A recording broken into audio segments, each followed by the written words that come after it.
Picture this. It's July 4th, 1766, and the air is electric in New York City. The New York chapter of the Sons of Liberty gather in the Commons to celebrate not just the King's birthday, but the repeal of the Stamp Act, a monumental victory for the colonists.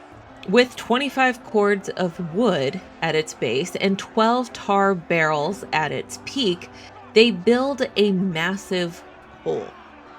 When the royal standard was hoisted, the cords were then set on fire, and the crowd erupted in cheers as they watched this symbol of British rule burned to the ground.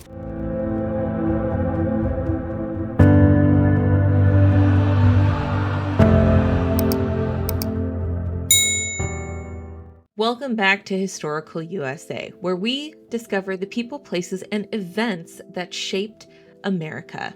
I'm your host, historian Lisa Weekland, and today we're diving into a thrilling chapter of American history that really often gets overshadowed by the events in Boston, and that is the story of the Sons of Liberty in New York City and the dramatic events leading to the Battle of Golden Hill.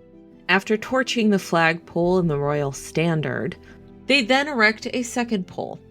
This one saying King Pitt in honor of William Pitt and Liberty. It would be the first Liberty pole in the city. Like the ancient Roman goddess Libertas, who carried a pike, this pole symbolized liberty. Similar to Boston's Liberty Tree, the Liberty Pole would be the gathering spot for all the city patriots for the following decade. But the celebration is short-lived. Tensions were rising in the city as British soldiers, angered by the New York Assembly's refusal to comply with the Quartering Act of 1765, began to target the patriots, now sacred, Liberty Pole. On August 10th, the Redcoats decided to play lumberjack and took down the pole like it was a piñata at a birthday party. The Sons of Liberty, though, were not about to let the soldiers deter them. So they whipped up a second Liberty Pole faster than you can say, no taxation without representation. But lo and behold, within days, that one met the same fate as its predecessor, and down it went. The third Liberty Pole was set up on September 23rd.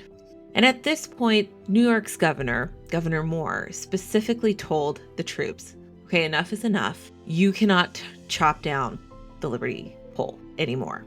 See, each time the soldiers attempted to destroy the pole, the Sons of Liberty rallied together, determined to protect their symbol of freedom. On March 18th, 1767, 6 months later, the colonists assembled on the Commons again to commemorate really the first anniversary of the announcement of the Stamp Act's repeal. The celebration once more just really ticked off the Redcoats. And once again, the troops decided to play lumberjack with the pole. The following day, a fourth Liberty Pole was put up. This time, the Sons were not messing around. Now, the pole was secured with iron bands. No matter how hard the soldiers tried, they just could not destroy it. So, the following evening, they decided to spice things up with some gunpowder. But surprise, surprise, they still couldn't really get it right. 3 more tries were attempted by the Redcoats, but each ended in the same hilarious disaster, thanks to the continued interference of the Sons of Liberty. As really at this point, the Sons had lookouts watching the pole almost 24/7. Now, shortly after this, a warning was printed in the newspaper. And it essentially said this: if you mess with the Sons of Liberty's posts just to cause trouble, you're asking for it. The people who defied the world's strongest empire during the Stamp Act won't stand for petty insults to their freedom. Get caught, and you won't last long in New York. Well, that deterred them for about 2 years, to December 15th, 1769. It was, at long last, agreed upon by the New York Assembly to conform with the Quartering Act. It was now the colony's responsibility to provide sufficient lodging and food to all soldiers in the event that barracks were unavailable. Quickly, an anonymous broadside titled "To the Betrayed Inhabitants of the City and Colony of New York" was penned by a leader of the Sons of Liberty, Alexander McDougall, in retaliation. See, at the time, New York was politically and socially divided. The DeLanceys, led by James DeLancey, were a powerful loyalist family with substantial landholdings and influence in the colony of New York. And those landholdings were no joke. I mean, they made up much of what is today the Lower East Side of Manhattan. They were known for their conservative views and support of British authority. On the other side, you had the Livingstons, led by Robert Livingston. Some of you may know about Robert Livingston, as he actually was one of the 5 members of Congress to help craft the Declaration of Independence. Nonetheless, Robert Livingston was the leader of the Livingstons, who were a prominent family with strong ties to the Patriot cause, and they were influential in the colonial assembly in opposition to the dominance of the DeLancey faction. Now, even though the assembly caved to the Quartering Act, just days later, on December 23rd, the assembly also decided that they would only pay a small sum of 1,800 pounds for the quartering of troops, a figure that insulted and enraged many of the redcoats. Hello, history friends. I am so excited to announce that we have partnered with Classical Learner. I am a historian, but more importantly, I am a homeschooling mother. Now, I get questions all the time from other homeschool parents and other parents concerned they might not be teaching their children enough social studies or civics or history. Classical Learner is a great way to help your child in all of those areas. Their children's book series, Cubs to Bears, will help your children understand things like, what is the First Amendment? What is the Second Amendment? What is the Federal Reserve? They will teach your children things like critical thinking and health and nutrition. One thing that I'm really excited is they are also now rolling out historical works. Their first is George Washington by Ferdinand Schmidt, that was originally published in 1911. Now, this book tells the story of George Washington, from his upbringing to his ambitions to his ascension as the father of a new nation. It provides a really unique insight into the grievances of the American colonists and the issues they had with England and the culture that made 1776 possible. This is part of Classical Learner's mission to take lost, unpolitically correct history and make it available to the public. And you can get 10% off of any of these products when you use the coupon code HistoricalUSA. You can visit the link down below in the description bar if you are interested in taking a look at some of their children's books and some of these great historical works. Now back to the video. Now, just weeks later, on January 13th, 1770, soldiers attempted to cut down the Liberty Pole once again. This time, they were caught in the act, leading to a confrontation at Montaigne's Tavern, the Sons of Liberty's headquarters. As night settled in, a witness noticed soldiers sneaking around, sawing at the spurs or the base of the Liberty Pole. They then hurried to Mr. Montaine's tavern to spread the news. Meanwhile, Militia Captain White had a run-in with a soldier who threatened him with a bayonet, warning him to keep quiet and not say a word to the Sons of Liberty. Back at Montaigne's tavern, there was a cry of fire, which got everyone out into the streets in a flash. They saw a fuse leading to the Liberty Pole, which had been filled with gunpowder by the soldiers. But just as things were about to heat up, the fuse actually fizzled out, leaving the soldiers' plan in smoke. In a fit of rage, the troops barged into the Sons of Liberty's headquarters, Montayne's Tavern, brandished their swords and bayonets, insulted everyone in the tavern, and brutally assaulted the server. Dissatisfied with the situation, they went on a rampage, wreaking havoc on anything that was within arm's reach.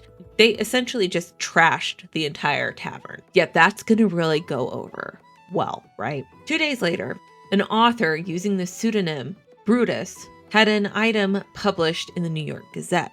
Quote, "Whoever seriously considers the impoverished state of this city, especially many of the poor inhabitants of it, must be greatly surprised at the conduct of such as employed soldiers, when they are a number of the former that want employment to support their distressed families. This might, in a great measure, be prevented, if the employers of labor would attend to it with that care and benevolence that a citizen owes to his neighbor, by employing him." Well, why would that threat be a really big deal to the Redcoats? Well, many British soldiers in the 18th century relied heavily on secondary jobs to supplement their income. A significant number of soldiers really came from low social classes and enlisted in the army to secure a steady wage. When not in active duty, they often took on roles such as laborers, hand weavers, cobblers, or even tailors.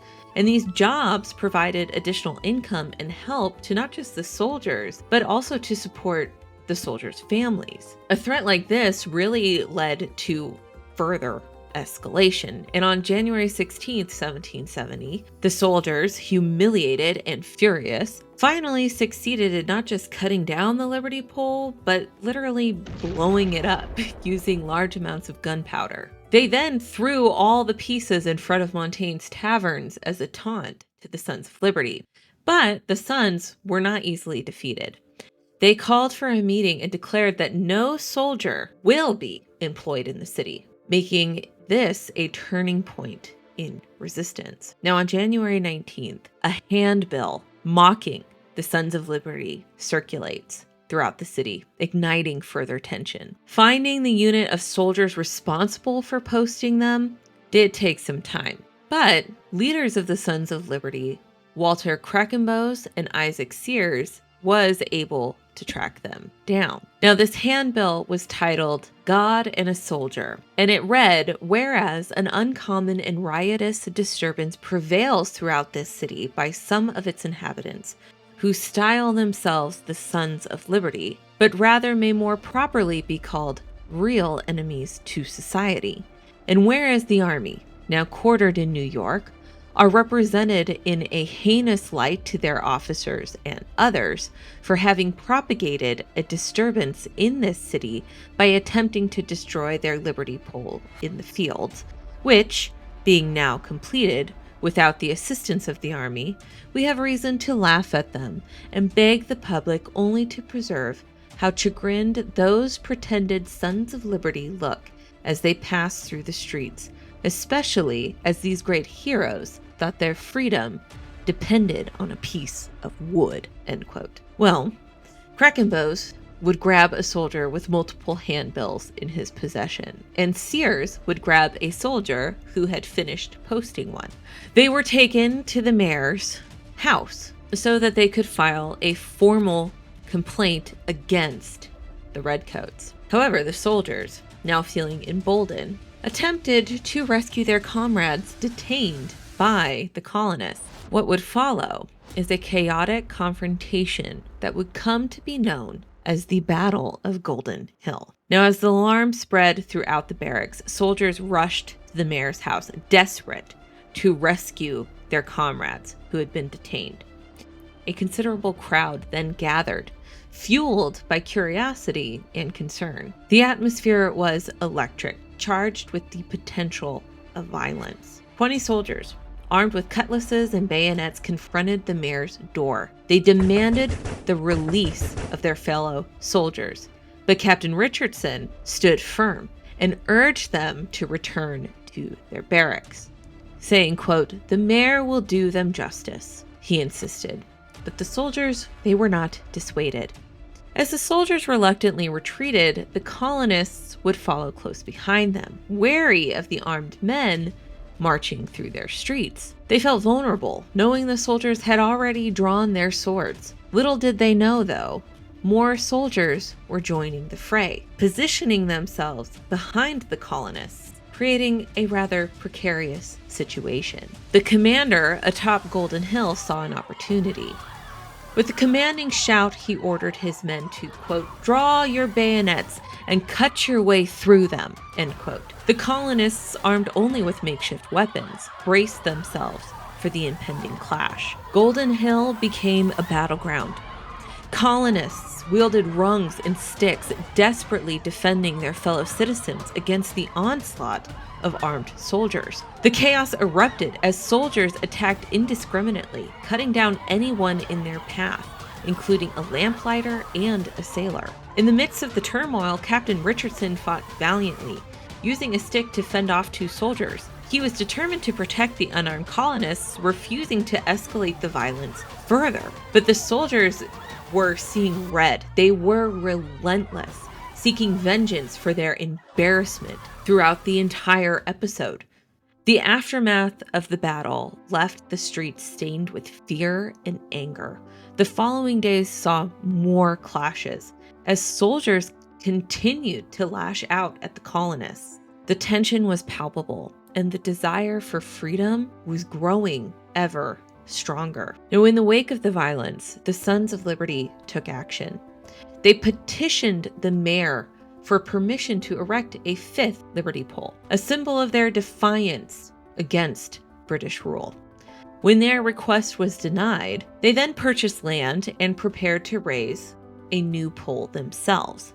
On February 6th, 1770, the last Liberty Pole was raised, encased in iron and topped with a gilt vane inscribed with, quote, liberty and property.